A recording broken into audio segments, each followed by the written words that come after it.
Mi exnovia me tiró el anillo y se fue con otro. 2 años después, le duele verme con la vida que ella siempre quiso.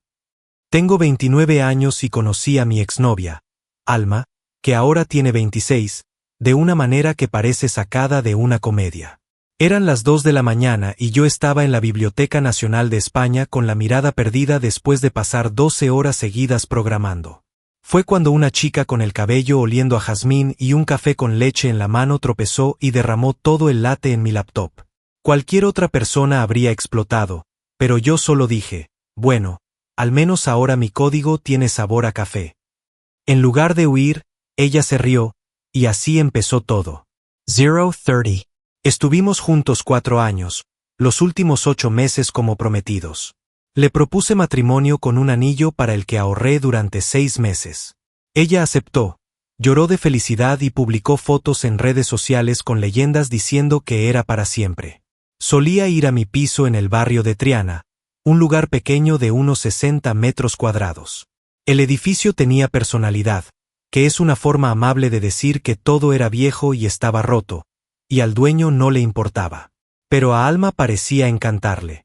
Decoramos el lugar con luces de mercadillo, pósteres que había coleccionado a lo largo de los años y, claro, con mi gato, Pixel. Sí, le puse ese nombre a propósito. Era un gato callejero rescatado con el molesto hábito de tirar todo lo que veía, pero todas las noches dormía acurrucado entre nosotros. Alma decía que era más de perros, pero la pillaba hablando con Pixel cuando pensaba que nadie la escuchaba, su familia. Por otro lado, nunca me aceptó del todo. No lo decían de frente, pero se sentía. La madre me lanzaba miradas de desprecio y el padre siempre preguntaba por mi proyectito de ordenador con ese tono de quien habla del amigo imaginario de un niño. Las reuniones familiares parecían una obra de teatro donde yo era el público. Al mismo tiempo, el blanco de las bromas. Curiosamente, en esa época, Alma era diferente. Se burlaba del mundo elitista de sus padres, decía que no le importaba el dinero ni el estatus. Comíamos paella precocinada sentados en mi futón viendo series en una computadora que tardaba 5 minutos en encender. Ella decía que nada de eso importaba, pero al final, todo eran solo palabras vacías. La primera grieta en nuestra relación apareció 6 meses antes del final. Una amiga de la universidad se iba a casar en un castillo de Toledo. Ahorré durante meses para alquilar un smoking decente y comprar un regalo de boda. Pensé que sería divertido, como una prueba de nuestra propia celebración. Pero al llegar a la fiesta, me di cuenta de que estaba en otro mundo. Había esculturas de hielo, orquesta en vivo, champán que costaba más que mis compras del mes. Todos parecían modelos de revista y yo totalmente fuera de lugar. Alma, por otro lado, se sentía como en casa. Hablaba con excompañeros sobre sus trabajos en grandes empresas, pisos lujosos y vacaciones en el extranjero. Yo solo sostenía una bebida, intentando unirme a las charlas que terminaban en cuanto decía que trabajaba en una startup. Aunque pedí no sentarnos con sus amigos de la universidad, terminamos en una mesa con los amigos de sus padres, gente mayor con mucho dinero que pasó toda la cena hablando de inversiones y propiedades. Intenté explicar mi proyecto de forma sencilla, pero uno de ellos se rió y dijo, todavía jugando con el ordenador, ya es hora de que consigas un trabajo de verdad. Sobre todo ahora que te vas a casar. Tienes que madurar. Lo peor es que Alma no me defendió, solo pareció avergonzada y cambió de tema. En el coche, cuando hablé al respecto, dijo que era demasiado sensible y que debería tomarlo con calma. La siguiente señal vino semanas después. Su madre me invitó a tomar un café, solo nosotros dos. Fuimos a una cafetería elegante en el barrio de Salamanca, donde un café costaba 8 euros y todos parecían estar cerrando tratos millonarios. Ella llegó tarde, vestida con ropa de marca, sin disculparse y fue directo al grano. Dijo que había estado pensando en mi situación, como si mi vida fuera un problema que resolver. Sacó de su bolso una carpeta con ofertas de trabajo. Eran puestos administrativos en bancos y aseguradoras, empleos que sinceramente matarían cualquier pasión que tuviera. Son carreras de verdad, dijo deslizando los papeles hacia mí, con beneficios, plan de jubilación y estabilidad. Habló de empezar desde abajo, como lo había hecho su hijo mayor. Me quedé sin palabras. Quería que renunciara a mi sueño para convertirme en regulador de seguros. Me miraba como si fuera un niño terco que se niega a comer verduras. Tienes que ser realista, Alma necesita seguridad, no sueños. La charla se fue a pique rápido.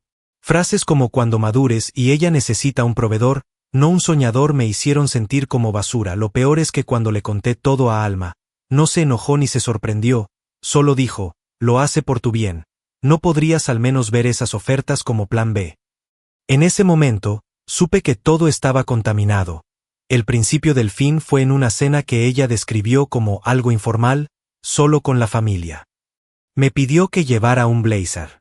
Cuando llegué a su casa, o sea, a la mansión de su familia en La Moraleja, me di cuenta de que no tenía nada de íntimo. La entrada estaba llena de coches de lujo. Mi viejo Seat Ibiza con el parachoques abollado y la luz del motor encendida desde hacía años parecía una broma en medio de esa escena, y no era solo la familia.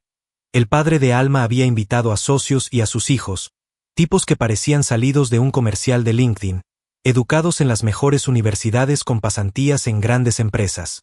Hijos de gente que juega golf con políticos, el tipo de personas que usan el verbo veranear con naturalidad. Las charlas parecían ensayadas, inversiones, vacaciones en Europa, propiedades, y yo ahí recordando que mi mayor logro reciente había sido comprar un cereal de marca famosa en lugar de la versión genérica. Fue entonces cuando empezaron las preguntas dirigidas. Todo parecía orquestado con la precisión de un cirujano. ¿Y sigues con ese proyectito de tecnología?, preguntó el padre de Alma con una sonrisa llena de desdén. Es una startup, Carnegie, intentando no sonar a la defensiva. Aún estamos empezando, pero avanzando con fuerza. No mencioné que nuestra última reunión con inversionistas había sido un desastre, ni que mi socio, Javier, y yo llevábamos semanas trabajando más de 80 horas a la semana intentando solucionar un fallo que hacía que el prototipo se colgara cada vez que alguien subía un archivo mayor a 50 megas. Técnicamente, el proyecto era una bomba de tiempo. Financieramente, estábamos al límite. Uno de los amigos del padre de Alma, ese tipo bronceado con una sonrisa perfecta incluso en pleno febrero, soltó una risita como si hubiera dicho que la Tierra es plana. La tecnología es tan inestable hoy en día. ¿Estás seguro de que vale la pena? Tal vez no estaría mal considerar un plan B. La condescendencia goteaba como mantequilla derretida. Pero lo que más me dolió fue el silencio de Alma. En otros tiempos, habría entrado en la conversación, hablado de cuánto me apasionaba lo que hacía, de cómo creía en lo que estábamos construyendo. Pero esta vez no dijo nada y fue entonces cuando él apareció. La madre de Alma lo presentó como si estuviera trayendo a un enviado del cielo. Se llamaba Rodrigo, recién ascendido a socio junior en un prestigioso bufete de abogados corporativos, egresado de IE con posgrado en Derecho, un ejemplo de éxito. Rodrigo era todo lo que yo no era. Alto, elegante, con un traje a medida y probablemente sin haber tenido que revisar nunca su saldo bancario antes de comprar un café. Hablaba de su bono más reciente como si estuviera comentando el clima. Contó sobre su nuevo piso en la zona fina de la ciudad, su plan de 5 años para convertirse en socio principal, y Alma lo miraba como si estuviera hipnotizada. Le hacía preguntas, se reía de sus chistes malos, mostraba más interés por el trabajo de Rodrigo en esa cena que por el mío en todo nuestro tiempo juntos. Cada pregunta suya era como un puñal. Apenas hablé esa noche. Cada vez que intentaba unirme a la conversación, me dejaban hablar unos segundos antes de volver el foco a los logros de Rodrigo o a alguna otra historia de éxito que no era la mía. Observaba atónito mientras la Alma que conocía se desvanecía. La que solía reírse de la arrogancia de los demás ahora parecía convertirse exactamente en ellos. Cuando regresamos a mi piso, ella estaba distinta. Se quejó del ascensor descompuesto que llevaba meses así.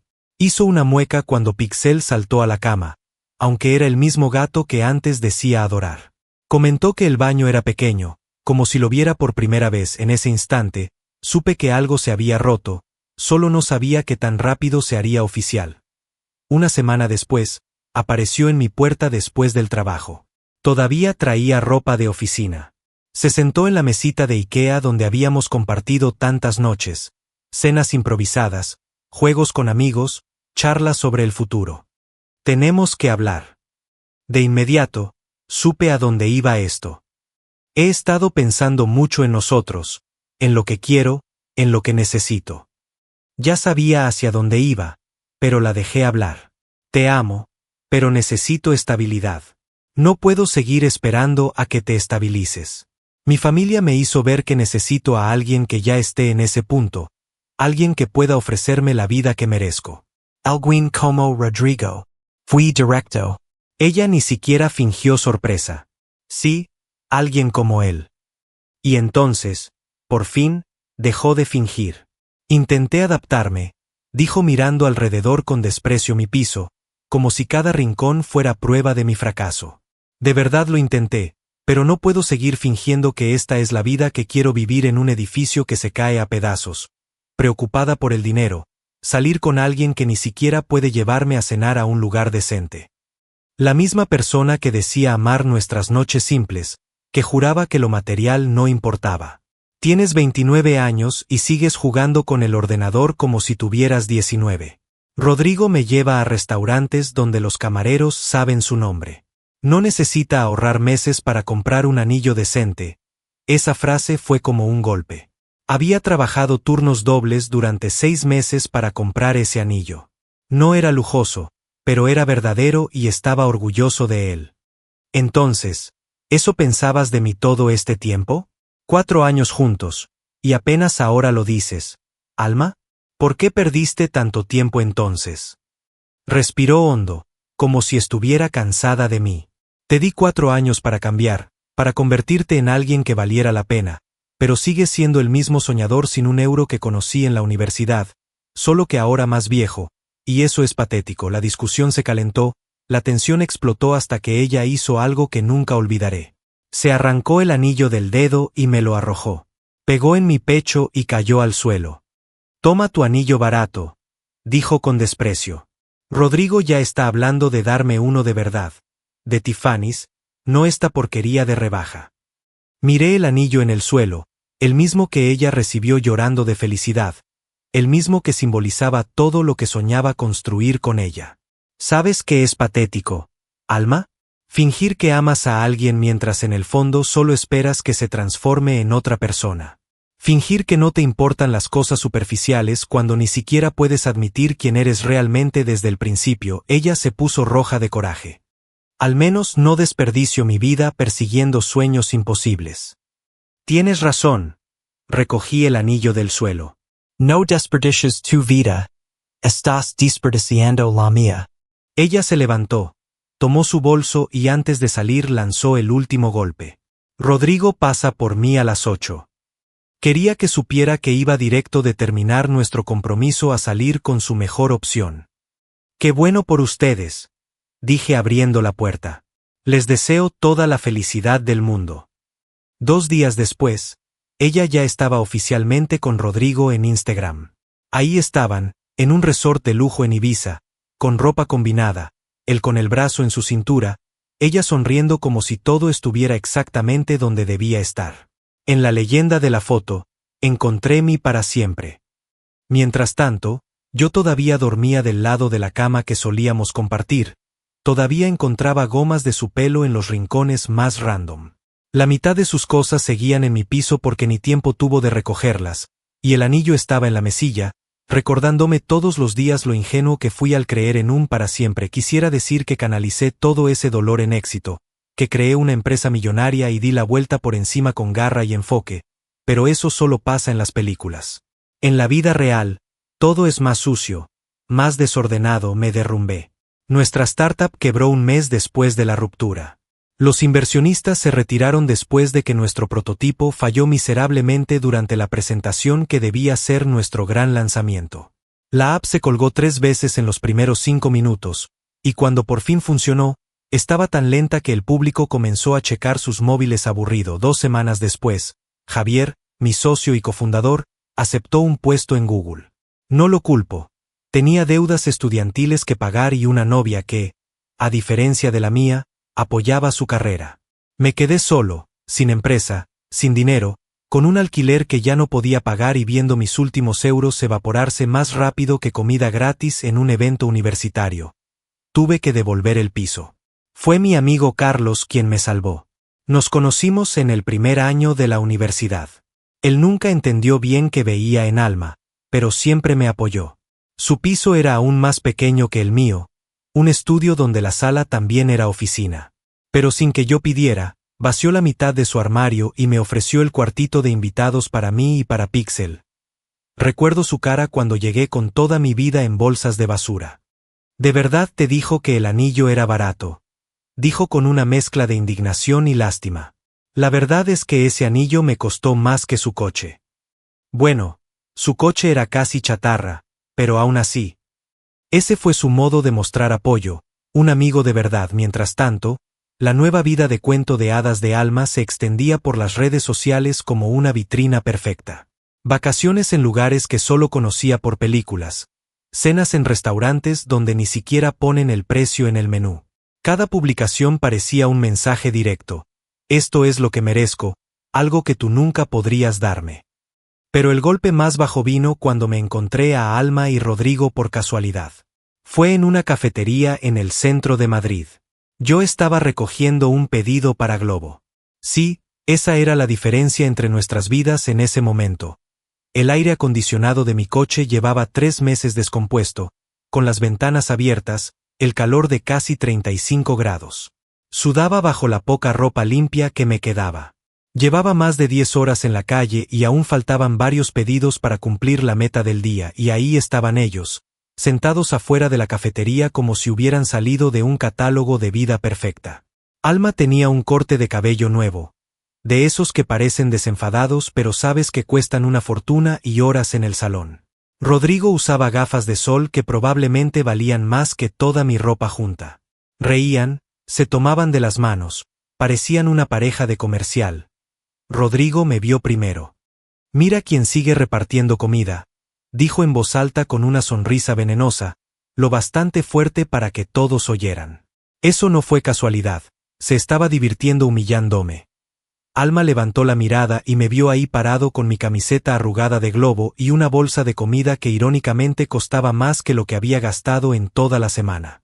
Por un instante, juro que vi algo en su rostro, duda, tal vez arrepentimiento, no sé. Pero luego sonrió esa sonrisa condescendiente. Me asfixió, no dije nada. Tomé la bolsa y di la vuelta. Mientras me alejaba, escuché la voz de Rodrigo: «Creo que nos salvamos de una buena». Y enseguida la risa de Alma. Ese momento me rompió por dentro. El calor sofocante, el sudor pegado a la piel, las risas de quien alguna vez fue mi mundo. Esa fue la última vez que permití que me trataran como un fracasado. Esa noche, regresé al piso de Carlos. Eliminé todas mis redes sociales y le conté lo que pasó. Su respuesta: «Ese tipo tiene pinta de pensar que la mayonesa es picante», y luego riendo añadió: «Es hora de que les muestres cómo funciona el mundo real».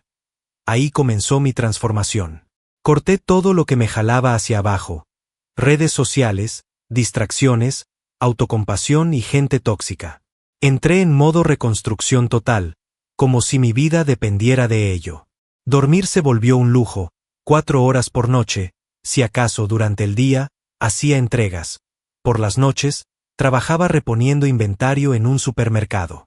Y cada segundo libre lo dedicaba a reconstruir mi startup desde cero, pero esta vez con inteligencia. Basta de discursos vacíos, de ideas mal cocinadas para atraer inversionistas. Aprendí a trabajar con lo que tenía, a construir algo real antes de pedirle dinero a alguien. También aprendí a no confiar en cualquiera. Mi círculo se redujo a Carlos y otros 2 amigos que probaron estar conmigo cuando todo se derrumbaba. Carlos fue clave. Me traía café de madrugada mientras programaba, se aseguraba de que comiera algo más que barritas de proteínas y nunca se quejó de que su sala pareciera un laboratorio en guerra. Incluso me ayudó a conseguir mis primeros clientes corporativos a través de sus contactos. Nunca pidió nada a cambio, solo quería verme triunfar. Durante 2 años, desaparecí del radar de Alma. No sabía qué hacía ni con quién estaba, y para ser honesto, dejé de importarme. Mientras ella vivía su vida perfecta con Rodrigo, yo trabajaba más duro de lo que nunca imaginé. La nueva idea de la empresa vino justo del fracaso anterior. En lugar de intentar crear otra visionaria para consumidores, me enfoqué en algo sólido: software B2B, específicamente herramientas de análisis de contratos con inteligencia artificial para bufetes de abogados. La reacción de Carlos fue épica. Entonces, básicamente estás creando un programa que reemplaza a los abogados. ¿Vas a salvar el mundo y vengarte al mismo tiempo? Nivel villano de cómic. Era un proyecto sin glamour, sin brillo para presumir en redes sociales, pero resolvía un problema real. Yo mismo lo había vivido intentando entender contratos cuando abrí mi primera empresa. Los bufetes pequeños se ahogaban en burocracia. Nuestro sistema leía y detectaba cláusulas críticas en segundos, y lo mejor, había gente dispuesta a pagar por eso. Todo cambió de repente. Un artículo pequeño en una revista especializada, un cliente satisfecho que publicó una reseña, y los rumores hicieron el resto. De pronto, los clientes comenzaron a buscarnos.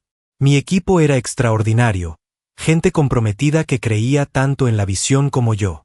Se convirtieron en mi familia. Hasta Javier reapareció en esa fase, queriendo regresar. Dijo que Google era bueno, pero extrañaba la energía de una startup. Le respondí que ya estábamos completos, no por rencor, sino porque mi equipo actual era sólido y leal. En pocos meses, el crecimiento fue exponencial. Cerramos un contrato con uno de los 5 bufetes jurídicos más grandes del país. Eso atrajo más contratos, más prestigio, más inversionistas. La empresa que comenzó en la sala de un piso ahora tenía oficinas en Londres y Singapur. Estábamos expandiendo globalmente, revolucionando una industria que no cambiaba desde hacía décadas, y la ironía.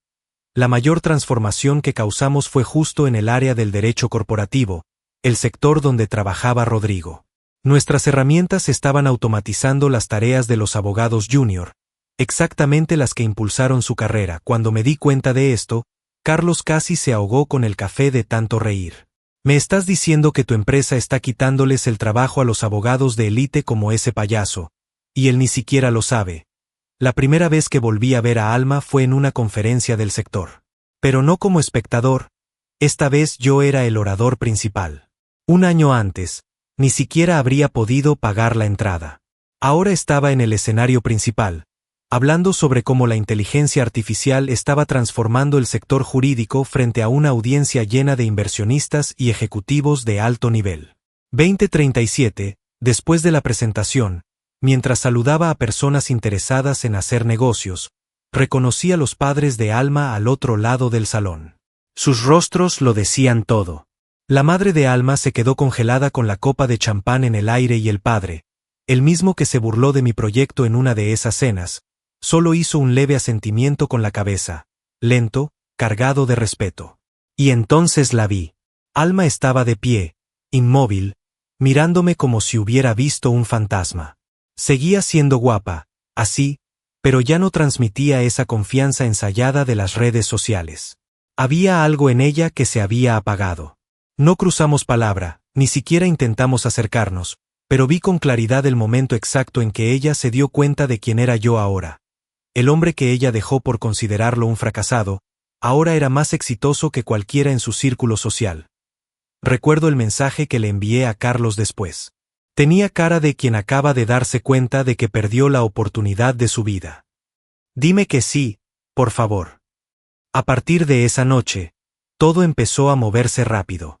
En ciertos círculos, las noticias corren, especialmente cuando alguien pasa de la nada al éxito. Semanas después de la conferencia, comencé a recibir invitaciones a eventos que ni sabía que existían. Una de ellas vino directo del padre de Alma. Me invitó personalmente. Acepté, no por buscar su aprobación, sino porque sabía exactamente que querían asociarse a mi éxito. Llegué a propósito con retraso. Cuando entré, los vi de inmediato, a Alma y a Rodrigo. Él parecía agotado, tenso, con esa mirada de quien sabe que el mundo se le está derrumbando pero no tiene idea de cómo detenerlo. Se aferraba al móvil como si fuera un salvavidas. El bufete donde trabajaba estaba perdiendo clientes a un ritmo alarmante, justo para empresas como la mía. Los despachos tradicionales no podían competir con la eficiencia de la inteligencia artificial. El modelo antiguo estaba muriendo, y quienes no se adaptaban se quedaban atrás. Tal vez Rodrigo aún no sabía que yo era la fuente de su colapso, pero ya sentía las consecuencias. Alma, En cambio, lo sabía perfectamente. Cuando nuestras miradas se cruzaron, vi la misma expresión de la conferencia anterior, pero amplificada. Arrepentimiento puro e innegable. Una semana después, me mandó un mensaje. Ya había borrado su número hacía tiempo, pero el texto llegó igual. Hola, ha pasado un tiempo. Quería saber si podíamos hablar. Solo hablar. No respondí. Entonces, hizo algo aún más desesperado. Apareció en mi oficina. Era tarde.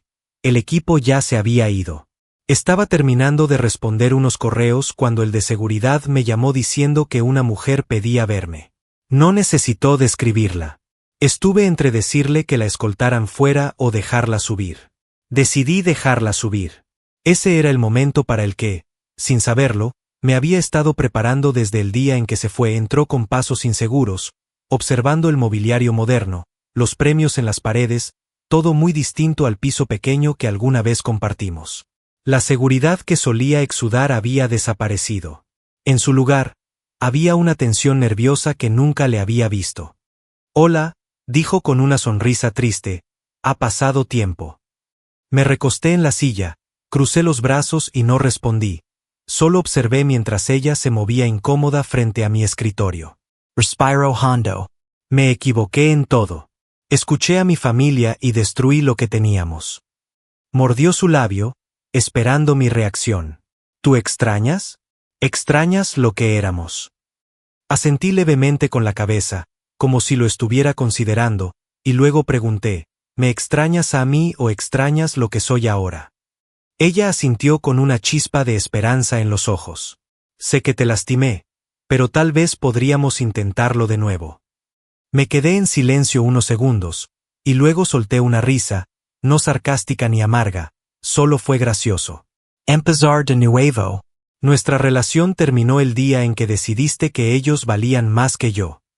Ella desvió la mirada dálida. No me quisiste cuando no tenía nada. No confiaste en mí cuando más lo necesitaba. Te fuiste con alguien más rico y me llamaste fracasado. Pero ahora que todo cambió, ahora quieres regresar.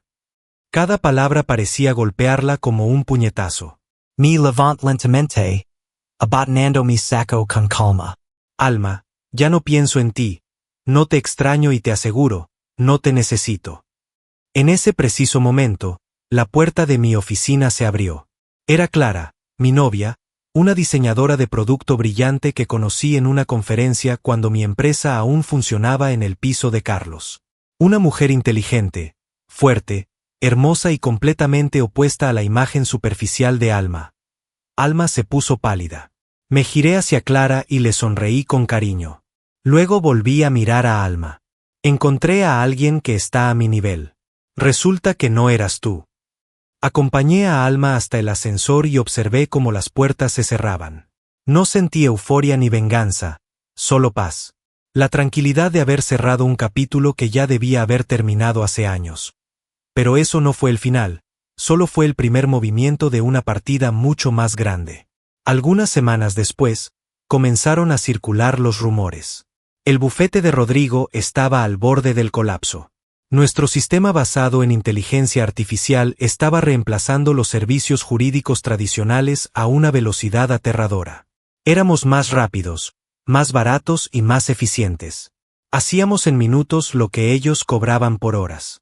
Los socios antiguos estaban perdiendo el control, y en lugar de adaptarse, tomaban decisiones desesperadas, lo que solo empeoraba todo. Supe por contactos del sector que Rodrigo estaba al borde de un colapso nervioso, trabajando más de 90 horas a la semana, gritando a sus colegas e intentando desesperadamente retener a los clientes más grandes.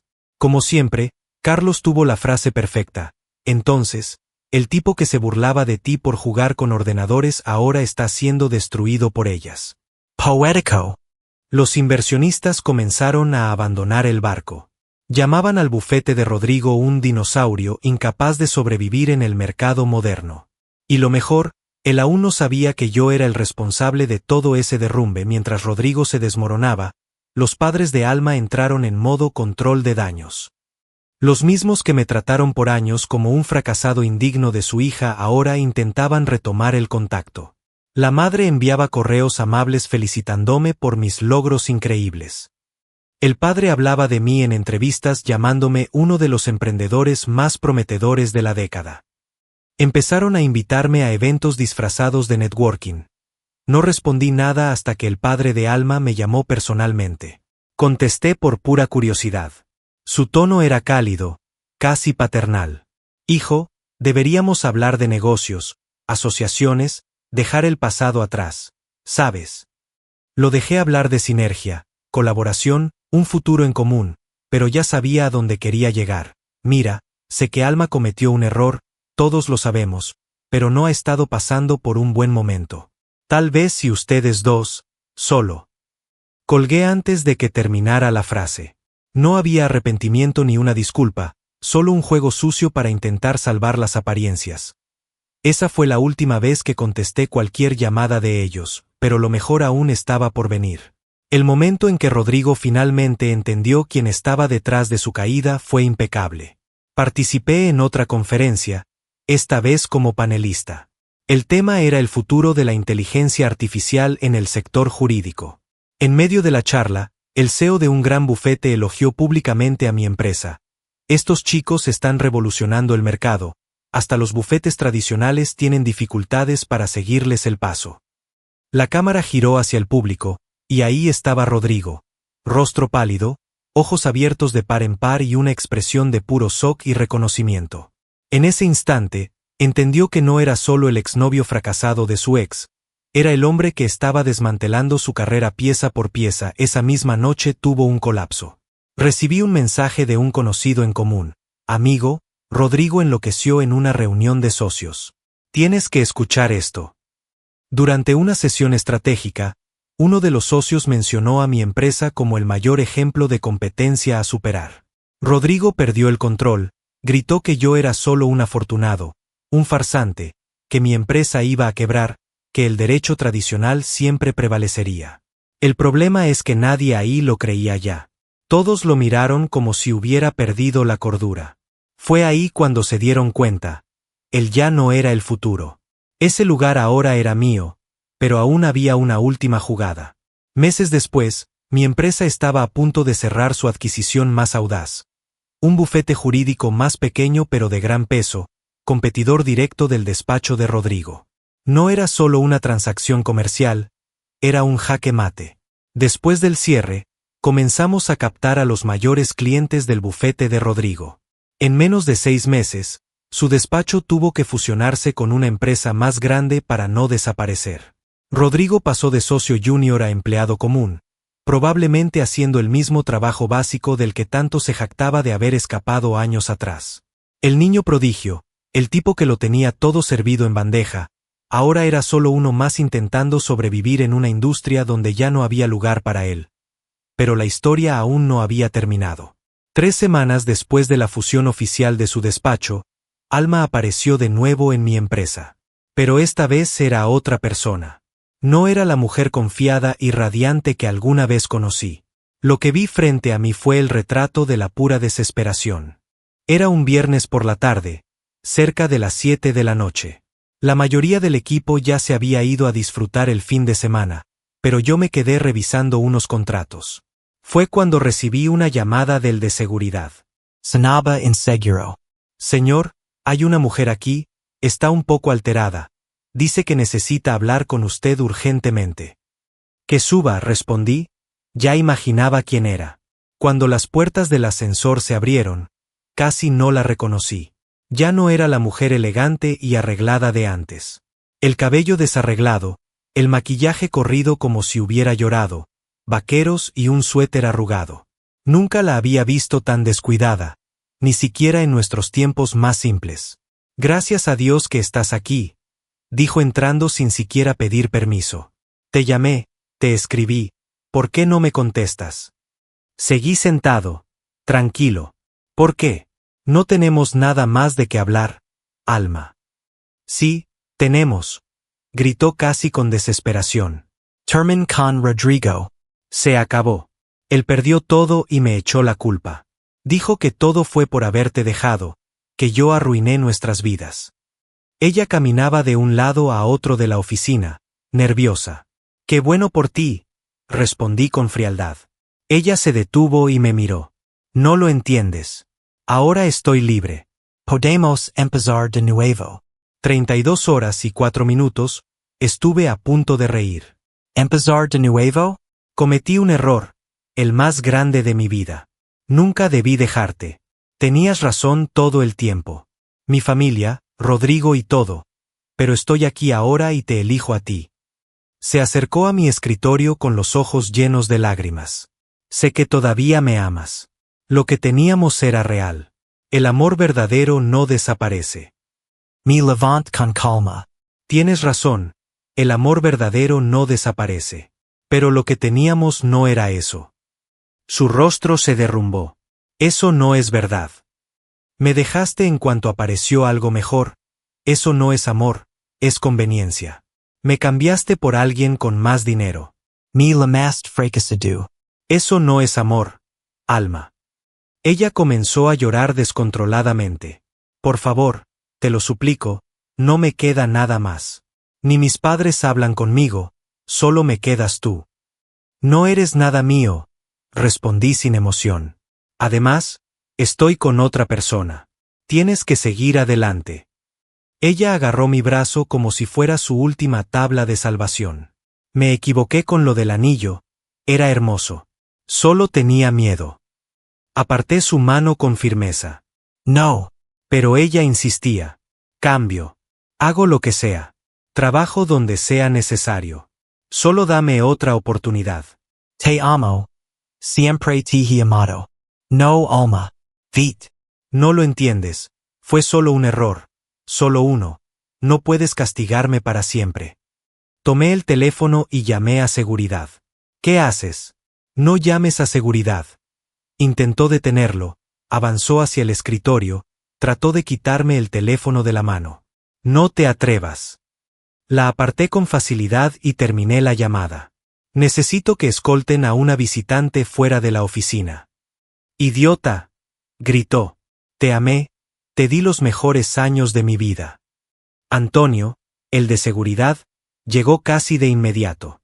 Señorita, necesito que me acompañe. No entiendes, le gritó a él. Luego se giró hacia mí. Te estoy dando todo, mi vida entera. ¿Cómo puedes rechazar eso? Me quedé en silencio, solo observando. Antonio la llevó hasta el ascensor mientras sus gritos se perdían por el pasillo. Ella solo está contigo por interés.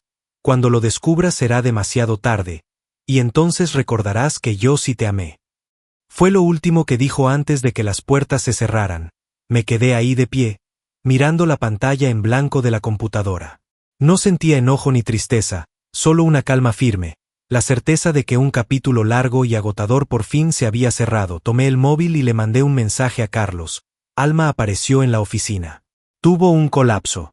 La escoltaron. Un desastre. Otra vez. ¿Qué esperaba? Un final feliz con violín y fuegos artificiales. Respondió al instante. Sonreí, no porque me diera risa, sino porque en esa frase había más verdad que en toda la conversación que tuve con ella. Lo que ella buscaba ya no existía. Lo que fui para ella ya no lo soy, y lo que ella representó para mí quedó enterrado hace mucho tiempo. La verdadera victoria nunca fue verla caer, fue levantarme y seguir con la cabeza en alto, sin volver a mirar atrás.